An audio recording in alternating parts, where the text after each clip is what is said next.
And you're very welcome back to this mini episode of the SEAI's 180 Degrees podcast. I'm Sinead Ryan, your host, and I am joined by Margie McCarthy, Director of Research and Policy Insights with the SEAI, for this quick fire round of your questions that have come in on this issue of energy in Ireland. Margie, let's start with the big one. Who and what are the largest greenhouse gas emitters in Ireland? Okay, so the biggest emitter is the agriculture sector. That's responsible for about 38% of all the emissions in the country. And that's largely down to the fact that we have 13 million animals between cows and sheep for our population. So essentially that's almost 2 to 2.5 animals for every one person in the country. So that's a lot of gut gas being released into the air and a lot of fertiliser being used to feed them. So that's largely what's responsible there. And then you turn to the energy emissions. So that's about 60% of our emissions. So the next is transport. That's about 1/5 of our emissions, and that's largely down to the over 3 million cars and vans that we have on the roads. That's personal vehicles, mostly unfortunately fueled through diesel and petrol, so large emissions coming from those. And then next is our electricity. So electricity is one of our success stories, however, because it's about 40% renewable already.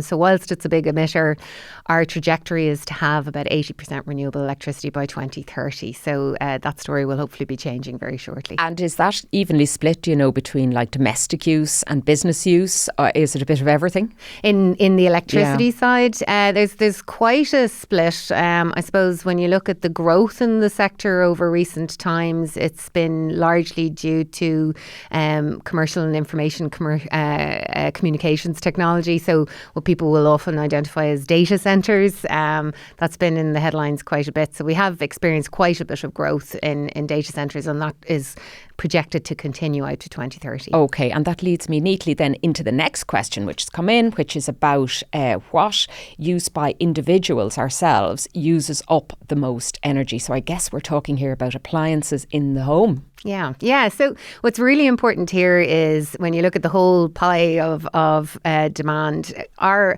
actual personal choices, so the way in which we move about in cars and the way we heat our homes and the electricity we use in our homes is responsible for about 45% of the emissions. So while it's really important that structures are in place from a government and industry and business perspective, it's also really important that we as individuals are making the right decisions. So if we can walk, if we can cycle, use buses, cars should be our last choice. And if it has to be a choice, hopefully you can start looking or start to plan to own an EV if that's an absolute choice for you. Okay. Similarly in your homes.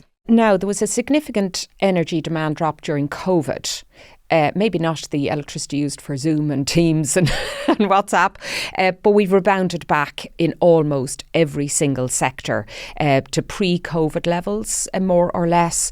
What do you think we could carry over from that period into our day-to-day habits that would actually make meaningful change? I'm talking about industry as well as individuals. Yeah, so I don't think any of us have to shake our heads too hard to remember what it felt like being restricted to 2 kilometres to your home. So the year of 2020 had massive impact on our emissions. We were essentially kept home from school, from work, unless you were an essential worker, and that meant that our transport emissions reduced quite a bit. However, we didn't reduce it as much as we had thought because we still had large vehicles keeping food stocked and medicines around. And then what we had is a drop in heat and electricity in businesses and offices, but an increase in homes. So there was a compensatory measure there. What's important, I suppose, though, is what we can see is decisions around our personal vehicle use really do impact on our emissions. And so while it's a real shame to see that we're right back up, as you said, to our pre-COVID level emissions from cars and vans, there are choices that we could make to not do that. Then the second piece is around heat in our homes. There are things. For example, COVID was one impact. Last year was another. We had the Russian invasion of Ukraine and the energy prices soaring. And we saw people, okay, it was a warmer year and that had an impact on our demand, but we saw significant decreases in our heat demand last year. And that was somewhat down to the choices people were making to reduce their demand in their homes and make it more efficient. Reduce the cost that these things were costing. So maybe there was a little nudging going on there as well. All right. And then finally, Margie, based on our current CO2 emissions output, where does that lead us in terms of our 2030 goals? We're 2024, so we've what, 5 years to go. Yeah. So our Energy in Ireland report tells us how we're doing today. In SEAI, we also have modelling capacity, and we also produce on an annual basis our national energy projections. And essentially what that's telling you is, based on how we're doing today and all of the government policies and measures and actions that are happening, it's modelled and it tells us how we're going to do in 2030 against the targets that we've set for ourselves, whether they're the carbon budgets or sectoral ceilings. At the moment, we are not going to achieve our target by 2030 in the energy sphere. Even though we have significant, unprecedented ambition really in terms of some of the energy actions in there, whether it's wind and solar deployment, district heating playing its part. Do we know how far short we'll fall? It depends on which sector you look at. And certainly what we're saying is the most important thing is that we have early corrective action. The earlier that we can start to accelerate deployment and decisions around getting, heat pumps into people's homes, that's so critically important for what we have to do. The sooner we can do that, the bigger it'll play its part in helping us to achieve our targets by 2030.